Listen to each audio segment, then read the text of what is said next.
everyone, I hope you all are doing well. So diet and nutrition के part में आज का जो हमारा टॉपिक होगा डिस्कशन में वो होगा मील प्लानिंग. सो मील प्लानिंग बहुत ही इंपॉर्टेंट पार्ट है. इस केस में हमें सबसे पहले ये सीखना है कि मील प्लानिंग है क्या. What is meal planning? So actually it is the art and science to plan balanced and healthy meals. अभी तक हमने सारे न्यूट्रिएंट्स के बारे में पढ़ लिया है, जो भी न्यूट्रिशन का पार्ट है जो मील प्लानिंग में हेल्प करेगा हमारी, हमने वो किया है. एनर्जी के बारे में हमने ईच एंड एवरीथिंग सब कुछ सीख लिया है. तो मील प्लानिंग एक्चुअल में है क्या? If we have to define it, it is the art and science to plan balanced and healthy meal. अभी बैलेंस डाइट क्या है? बैलेंस डाइट के ऊपर एक हमारा अलग से ऑलरेडी लेक्चर है. बैलेंस्ड मील प्लान करने के लिए, हेल्दी मील प्लान करने के लिए हमें सारे पॉइंट्स को कंसिडर करना पड़ेगा कि क्या जो भी हम मील प्लान कर रहे हैं उसके अंदर required amount of nutrients present है, वो उससे प्रॉपर एनर्जी मिल रही है पर्सन को, जो भी हम मील प्लान कर रहे हैं उस पर्सन के लिए. So it involves the right selection of food. Food की सिलेक्शन भी राइट होनी चाहिए. अगर मैं बात करूं कि इफ विल से कि कोई पर्सन जंक फूड कंज्यूम कर रहा है, that is also a meal, but उस फूड के कंजम्पशन से उस पर्सन को ना तो प्रॉपर अमाउंट में एनर्जी मिलेगी और ना ही उसको प्रॉपर अमाउंट में न्यूट्रिएंट्स मिलेंगे, जो कि उसकी बॉडी फंक्शनिंग के लिए बहुत ही ज़्यादा इंपॉर्टेंट है. इसीलिए मील प्लानिंग के टाइम पर right selection of food is the important point. और सिलेक्शन के टाइम पर भी it should be within the limit of time, because time is very precious, right. We can not say that if we are अगर कोई person है, let's suppose कि a person is working, so in that case the person has to prepare meal for his or her family. In that case definitely the time would be limited. Second factor that we should consider is the money. Money is the another important factor जो meal planning के time पर, that is why I have written here food budgeting, कि budget decide करना बहुत important है. Limited resources के अंदर रहकर हम कैसे मील प्लान करेंगे, कैसे, अगर मैं एक फैमिली के पॉइंट ऑफ व्यू से बात करूं कि पूरी फैमिली के लिए लिमिटेड रिसोर्सेज, लिमिटेड बजट के अंदर लिमिटेड टाइम, मनी के को इंक्लूड करके हम कैसे मील प्लान करेंगे, that is the art and science of meal planning. And the other point is the energy, कि energy requirement, because energy requirement within the family also it vary from one person to another person. So इसीलिए meal planning के time पर energy is the another most important factor. So what are the principles of meal planning? First of all, अगर meal planning करनी है, meal plan कर रहे हैं, so it should fulfil the nutritional needs. Means कोई भी person जो है, फैमिली के पॉइंट ऑफ व्यू से अगर मैं बात करूं कि family is consuming one specific meal, that could be breakfast, lunch और डिनर, तो जो भी उनको सर्व किया जा रहा है या फिर जो भी फैमिली मेम्बर्स मिलके या एक फैमिली मेम्बर वो खाना कंज्यूम कर रहा है या कर रही है, तो वो खाना कंज्यूम करने से उनकी फुलफिल होनी चाहिए न्यूट्रिशनल रिक्वायरमेंट्स, की उस पर्सन को एग्जैक्ट अमाउंट ऑफ न्यूट्रिएंट्स मिलने चाहिए after the consumption of food.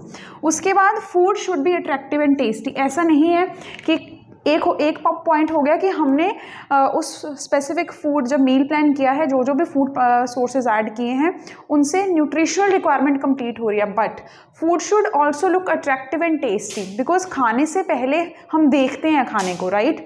तो वो देख के विल से कि अच्छा लगता है किसी पर्सन को फूड जब वो कंज्यूम कर रहा है.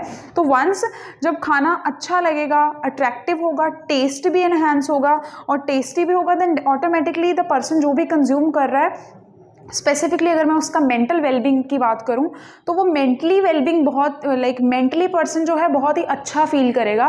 तो उसके कारण मेंटल वेलबींग हो गया पर्सन, ऑब्वियसली उसके अंदर न्यूट्रिएंट्स हैं, तो फिजिकली वेलबींग भी पर्सन ऑटोमेटिकली उसके साथ कनेक्ट हो जाएगा. तो इसीलिए जो फूड है वो अट्रैक्टिव होना चाहिए और टेस्टी होना चाहिए.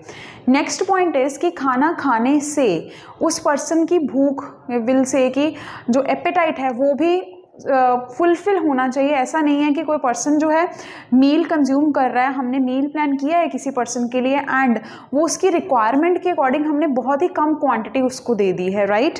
Quantity in this case it does not mean कि पर्सन ने ओवर ईट करना है, राइट, बट उसकी भूख मिटनी चाहिए, उसको फुलफिलिंग लगना चाहिए कि खाना खा के पर्सन का पेट भी भर गया है, पर्सन की एनर्जी रिक्वायरमेंट भी कंप्लीट हो गई है, न्यूट्रिशनल रिक्वायरमेंट भी कंप्लीट हो गई है. Person has started feeling good after the meal, because खाना बहुत टेस्टी था और अट्रैक्टिव था.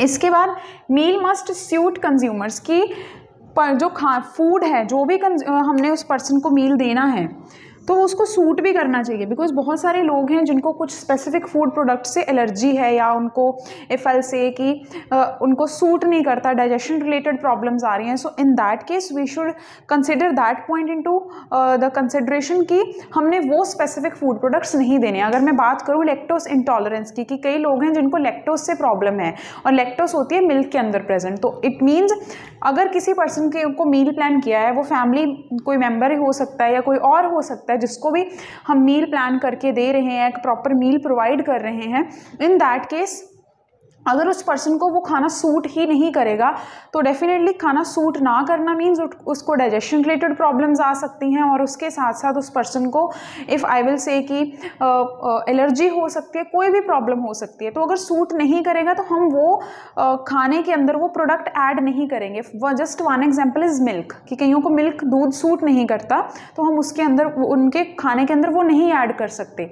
बट जो मिल्क से हमें न्यूट्रिएंट्स मिलेंगे, हमने वो किसी और प्रोडक्ट से तो देखने ही है. फिर ऐसा तो नहीं है कि मिल्क नहीं ऐड करोगे.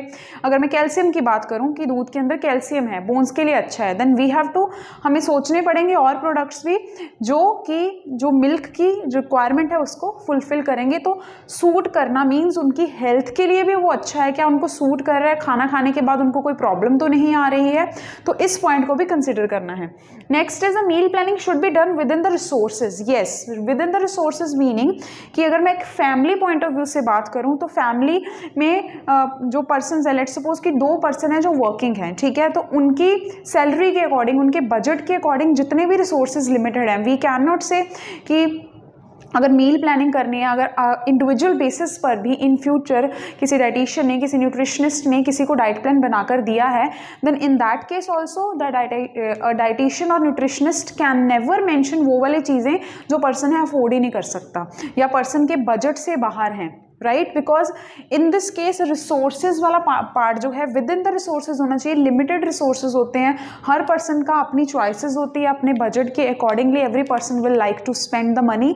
सो that point should be taken into the consideration. तो ये सारे प्रिंसिपल्स हैं, इन सारे पॉइंट्स को, इन 5 पॉइंट्स को कंसिडर करके ही किसी पर्सन के लिए बैलेंस्ड एंड हेल्दी मील हम प्लान कर सकते हैं.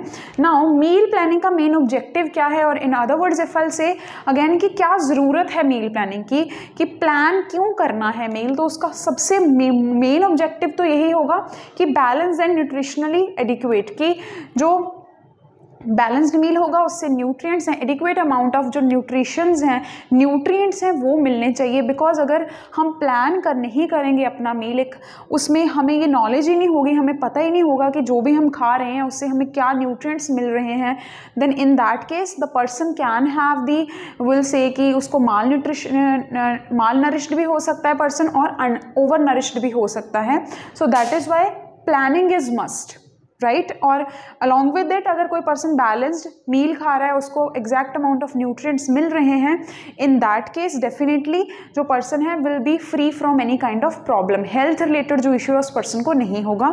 सेकेंड, इकोनॉमी मीन्स अगर हम मील प्लान नहीं करेंगे देन इन दैट केस अगर फैमिली पॉइंट ऑफ व्यू से बात करूं या एक इंडिविजुअल पॉइंट ऑफ व्यू से बात करूं, इन दैट केस अगर मील प्लानिंग नहीं होगी then economy is the another factor. कि ऑब्जेक्टिव्स में अगर इफ से कि economy is the other factor, कि कितना स्पेंड करना है खाने के ऊपर, बजट जो डिसाइड करना है वो नहीं पता लगेगा. इसीलिए प्लानिंग बहुत इंपॉर्टेंट है, ताकि जो एक फैमिली पॉइंट ऑफ व्यू से इफ विल से कि एक budget should be decided. That is why इसके बाद I will discuss a food budgeting कि क्यों इंपॉर्टेंट है. Food budgeting and meal planning, they are interrelated with each other. Next is the acceptability of the meal. Acceptability of the meal, in this case we are planning a meal for 1 person या फिर for 5 person for a family. in that case हमें इस point को भी consider करना है कि जो भी फैमिली मेम्बर्स को हम खाना दे रहे हैं क्या उनको वो अच्छा भी लगता है. लाइक्स एंड डिसलाइक्स को भी हमने कंसिडर करना है.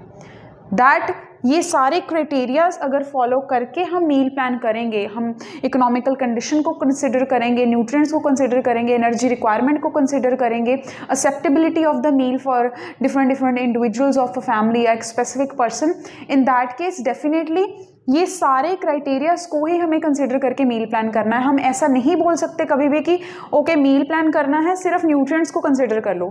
Where does that economy point go? Because कितना स्पेंड करना है, कितनी मनी स्पेंड करनी है खाने के ऊपर, that is the another deciding factor. And secondly, एक मील प्लान किया है, लेट्स सपोज किसी एक पर्सन के लिए मील प्लान कर दिया है, but the person don't like that वो जो भी हमने उसमें ऐड किया है, so that is another important point that we should take in consideration.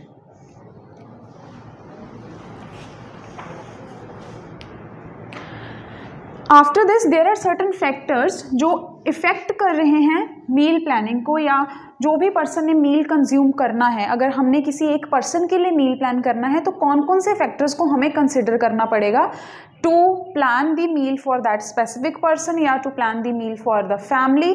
वो फैक्टर्स को हम अब आज सीखेंगे कि कौन कौन से फैक्टर्स हैं वो।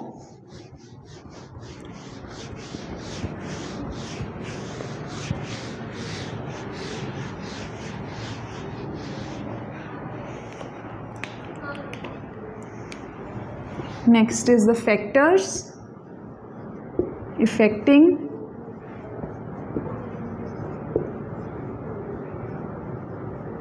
meal planning.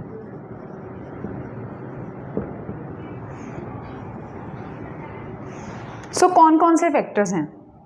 अभी तक जितना आपने सीखा है, जितना आपने समझा है, on that basis you whosoever is watching this video, सारे students they also can mention the factors in the comment box. आप कमेंट बॉक्स में मेंशन कर सकते हो factors if you feel like कि कोई और फैक्टर भी हो सकता है। ऑल्दो अभी मैं सारे factors I will write, if still आपके माइंड में कोई और पॉइंट है, कुछ आप डिस्कस करना चाहते हो, then you are free to mention in the comment box, और यू कैन स्पेसिफिकली इंडिविजुअली आप ईमेल आईडी के थ्रू आप मेल कर सकते हो आपके डाउट्स या आपका कोई भी क्वेश्चन है, कुछ भी डिस्कस करना है, सो यू विल डेफिनेटली आपको उस चीज़ का आंसर मिलेगा। So the first part is meal planning में first is the activity.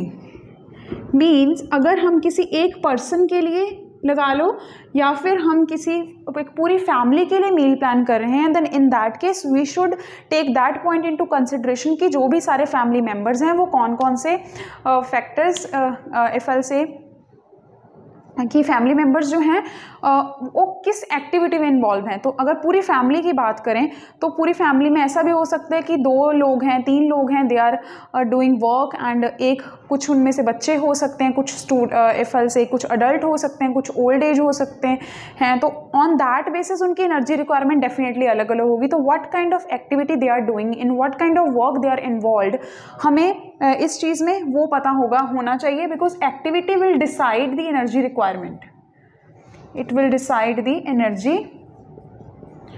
requirement. The another important is the sex of the person, means whether it is they are the male or female, because in case of males the energy requirement is more. Another deciding factor is the age of the person. हमने energy requirement with as, इस पे मैंने एक अलग lecture already लिया हुआ है। अगर आप में से अभी तक किसी स्टूडेंट ने वो लेक्चर नहीं देखा है या किसी ने भी मिस किया है, then kindly watch that video first. पहले वो लेक्चर अच्छे से समझना है, because energy is the most important. Because हमें ये मील प्लानिंग के टाइम पर हमें इस चीज़ को बहुत ही इंपॉर्टेंट कंसिडर करना है कि एनर्जी की रिक्वायरमेंट कितनी है और एनर्जी किस एज ग्रुप के लिए कितनी होनी चाहिए, ये मैंने ऑलरेडी मेंशन किया हुआ है। सो एज को कंसिडर अगर करेंगे, then in this case the energy requirement is different. Energy requirement is different और it vary from age to as.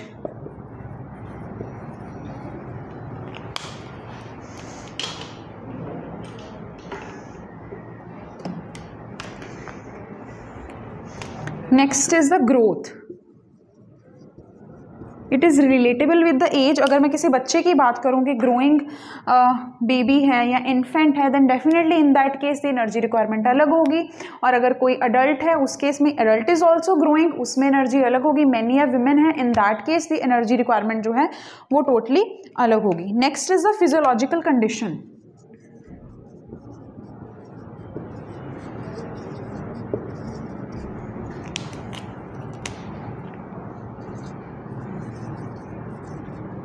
कि कि पर्सन की हेल्थ स्टेट कैसी है, पर्सन की कंडीशन कैसी है। अगर कोई पर्सन है, फैमिली की बात करूं या जो भी पर्सन है, अगर किसी इंडिविजुअल पर्सन को हम मील प्लान कर दे रहे हैं, मील बना कर दे रहे हैं, इन दैट केस उसकी health condition is the most important factor along with the other factors. एक डिसाइडिंग फैक्टर है। हमें उससे पता लगेगा कि अगर उस पर्सन की, लेट सपोज मैं फीवर की बात करती हूँ, किसी पर्सन को बुखार है, फीवर है, देन डेफिनेटली उस केस में जो उस पर्सन के मील के अंदर फूड प्रोडक्ट्स होने चाहिए वो डिफरेंट होंगे as compare to a person जो जिसको कोई हेल्थ इशू नहीं है। On the other hand similarly अगर कोई ओल्ड एज में है, कोई ओल्ड पर्सन है, डेफिनेटली विद एज कुछ हेल्थ रिलेटेड इश्यूज अराइज होने शुरू हो सकते हैं।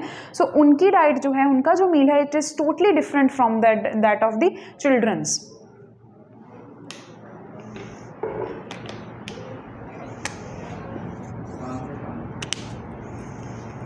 Next is the likes and dislikes,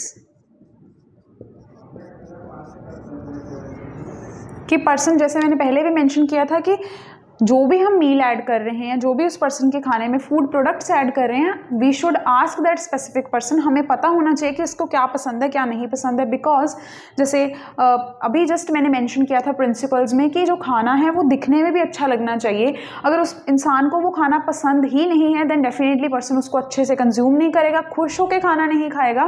then definitely will say कि थोड़ा सा person will be after eating the food ही और she will not be happy. And even sometimes क्या होता है कि अगर बच्चों की बात करें, उनको कुछ पसंद नहीं है तो they will never eat that. तो उन पॉइंट्स को भी हमने कंसिडर करना है। इसके अलावा क्लाइमेट, कि वेदर की कंडीशंस कैसी हैं या क्लाइमेट कैसा है, that is another deciding factor. Climate is the another deciding factor. जैसे अगर मैं बात करूँ, समर्स है, विंटर है, तो डेफिनेटली फूड जो प्रोडक्ट हैं, फूड सोर्सेज हैं, वो वेरी करते हैं। समर्स में हम कुछ अलग प्रोडक्ट्स खा रहे हैं एंड विंटर में है हम कुछ और फूड प्रोडक्ट्स खा रहे हैं। So that is the another deciding factor. After this, economical condition, कि पर्सन कितना स्पेंड कर रहा है अपने खाने के ऊपर, that is the personal choice of the person. So these are the few factors जो डिसाइड कर रहे हैं मील प्लानिंग को।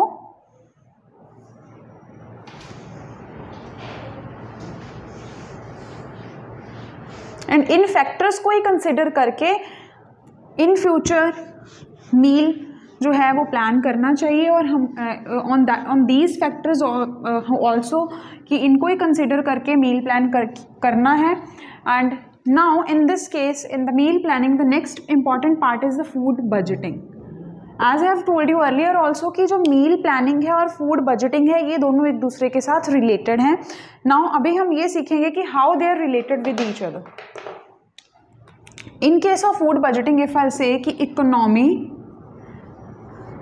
will decide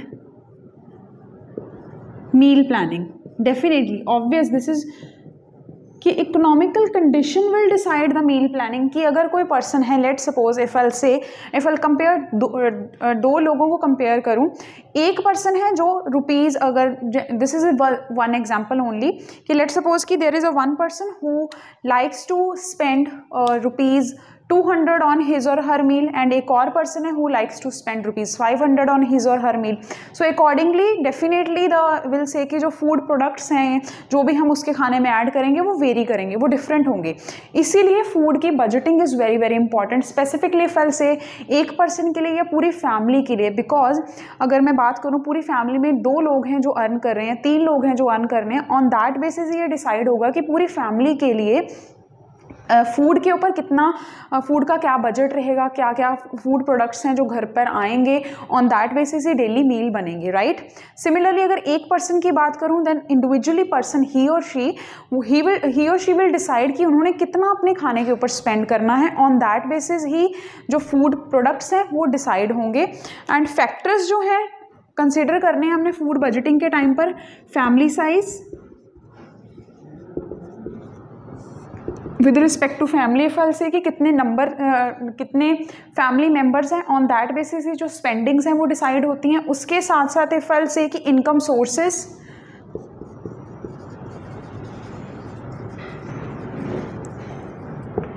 कि इनकम कितनी है। Economical condition is a major deciding factor कि क्या क्या फूड सोर्सेज हैं। जब घर के लिए पूरा विल से कि राशनिंग होती है, ऑन दैट बेसिस कि क्या क्या फूड प्रोडक्ट्स आने हैं घर पे। right? And second is the location of market. This is the another deciding factor, location of market.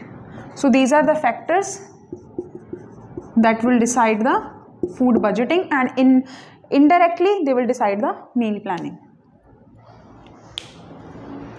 So budgeting important इसीलिए है बिकॉज ऑन दैट बेसिस ही जो फूड प्रोडक्ट्स हम किसी पर्सन के मील में ऐड करेंगे वो वी विल डिसाइड, या फिर किसी ने भी मील प्लान करना है किसी के लिए भी, तो ऑन दैट बेसिस ये डिसाइड होगा कि फूड बजटिंग अगर प्रॉपर की होगी. अगर मैं बात करूं कि क्या क्या टिप्स हैं, जैसे फूड बजटिंग के टाइम पर अगर एक फैमिली पॉइंट ऑफ व्यू से बात करें, देन डेफिनेटली एक पूरा प्लान या पूरा बजट बन जाता है 1 मंथ का कि क्या क्या फूड प्रोडक्ट्स हैं, क्या क्या आना है on the basis of likes and dislikes of the childrens. घर के जितने भी फैमिली मेम्बर्स हैं उनके लाइक्स एंड डिसलाइक्स के ऊपर. सिमिलरली अगर एक पर्सन के विद रिस्पेक्ट हमने देखना है तो उसमें भी एज फैक्टर, पर्सन का एनर्जी रिक्वायरमेंट हो गया, पर्सन के लाइक्स एंड डिसलाइक्स हो गए, ऑन दैट बेसिस ही फूड बजट जो है. And then other most important is the income of that specific person कि उन्होंने कितना स्पेंड करना है. तो स्पेंडिंग के टाइम पर भी ही और she will consider the likes and dislikes, energy requirement की उस पर्सन ने ये वाले फूड प्रोडक्ट्स हैं वो कंज्यूम करने हैं. सो इसीलिए फूड बजटिंग और मील प्लानिंग है, ये दोनों एक दूसरे के साथ इंटर रिलेटेड हैं. और in other words if I say कि meal planning is dependent on the food budgeting की जो भी मील किसी पर्सन के विल से कि जो भी फूड सोर्सेज जो भी खाना हमने किसी पर्सन के मील के अंदर ऐड करना है वो तभी डिसाइड होगा अगर फूड बजट रेडी होगा उस पर्सन का. इंडिविजुअल बेसिस पर भी हो सकता है, ऑन फैमिली बेसिस पर भी हो सकता है. और कौन से फैक्टर्स हैं वो हैव ऑलरेडी मेंशन कि एनर्जी की रिक्वायरमेंट होगी, लाइक्स डिसलाइक्स हो गए, sex of the person, age of the person, activity of the person, climatic conditions of the person. Again I am mentioning, इनके अलावा अगर आपको कोई भी और फैक्टर लग रहा है आप कमेंट बॉक्स में मेंशन कर सकते हो, या आप ईमेल आईडी पर इंडिविजुअल बेसिस पर ऑन दैट फैक्टर आप अपना पॉइंट ऑफ व्यू, अपना जो भी डिस्कशन है आप वो सेंड कर सकते हो. Definitely you will get your answer. And if still you have any query, आपका कोई भी डाउट है आप इंडिविजुअल बेसिस पर पूछ सकते हो या कमेंट बॉक्स में पूछ सकते हो. आई होप आप सबको ये वाला पार्ट जो है वो अच्छे से समझ लग रहा है. In this case, in case of meal planning, I wanted to mention one more thing कि जब हमने एनर्जी वाला मैंने डिस्कस किया था, in that case I have already mention कि 4 किलो कैलोरीज ऑफ एनर्जी कि जब हमने जब इन केस ऑफ एनर्जी फैल से कि कार्ब्स, प्रोटीन्स और फैट से हमें एनर्जी मिल रही है. So during the meal planning, let's suppose कि किसी एक पर्सन के लिए हमने मील प्लान करना है, ब्रेकफास्ट में उसको क्या देना है, लंच में क्या देना है, डिनर में क्या देना है, स्नैक टाइम में क्या देना है. That should be healthy, that should be rich in nutrients. Person को न्यूट्रिशनल डेफिशिएंसी नहीं आनी चाहिए. That should suit the person. उसको अगर कोई एलर्जी है, कोई प्रॉब्लम है किसी खाने से, definitely we will not add that food in the meal of the person. उस केस में हमने एनर्जी को बहुत ही इंपॉर्टेंट कंसिडर करना है, बिकॉज जैसे एनर्जी की रिक्वायरमेंट अलग अलग है हर इंडिविजुअल के लिए. तो मील प्लानिंग के टाइम पर ये बहुत ही ध्यान रखना है. कोई पर्सन हो सकता है जिसको सिर्फ पूरे दिन में लेट्स सपोज कि 1900 कैलोरीज की ही ज़रूरत है. कोई पर्सन ये हो सकता है कि जिसको 2300 कैलोरीज की ज़रूरत है. ये मैंने जब एनर्जी वाला पार्ट एक्सप्लेन किया था, इन दैट पार्ट मैंने आपको लिस्ट प्रोवाइड की हुई है कि boys, girls, main, women, pregnant women, lactating women, उनके लिए अलग अलग एनर्जी की ज़रूरत है. सो आपको एनर्जी की रिक्वायरमेंट कंप्लीट करने के लिए during the time of meal planning आप सबको ये जो पार्ट है, एनर्जी वाला पार्ट है, वो कंसिडर करना पड़ेगा, right. And different food sources की एनर्जी वैल्यू डिफरेंट हो रही है. ऑन दैट बेसिस मैंने एनर्जी वाले पार्ट में भी ऑलरेडी मेंशन किया हुआ है कि अगर कार्ब से एनर्जी निकालनी है, लेट्स सपोज कि 100 ग्राम ऑफ समथिंग, कुछ भी हो सकता है, 100 ग्राम में इफ आई से 25 का 100 ग्राम से इफ आई से कि 25 कैलोरीज मिल रहे हैं या 65 कैलोरीज मिल रहे हैं, देन 1 ग्राम से हमें कितना मिलेगा, 65/100 कैलोरीज, राइट. एंड अगर हम उसी स्पेसिफिक फूड प्रोडक्ट का इफ आई से मैं ले रही हूँ 40 ग्राम, देन कितना मिलेगा,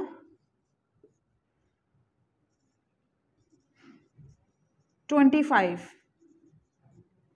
तो ये कैलकुलेशंस आपको आनी चाहिए during the time of meal planning, किसी एक पर्सन के लिए आपने मील प्लान करना है, कार्ब्स, प्रोटीन्स और फैट से एनर्जी कितनी आ रही है वो निकालनी है। वो आपको एनर्जी वाला जो लेक्चर है, एनर्जी वाला जो पार्ट है वो मैंने इन डिटेल मेंशन किया है, इन डिटेल हमने डिस्कशन किया। आपको वो एक बार देखना पड़ेगा, समझना पड़ेगा। इवन प्रीवियस लेक्चर्स में भी अगर किसी को आपको डाउट है, जो भी स्टूडेंट्स हमारे साथ जुड़े हुए हैं, जो भी ये सीरीज़ को देख रहे हैं, इससे बहुत कुछ सीख रहे हैं, देन आप अपना डाउट मेंशन कर सकते हो। Definitely you will get your answer.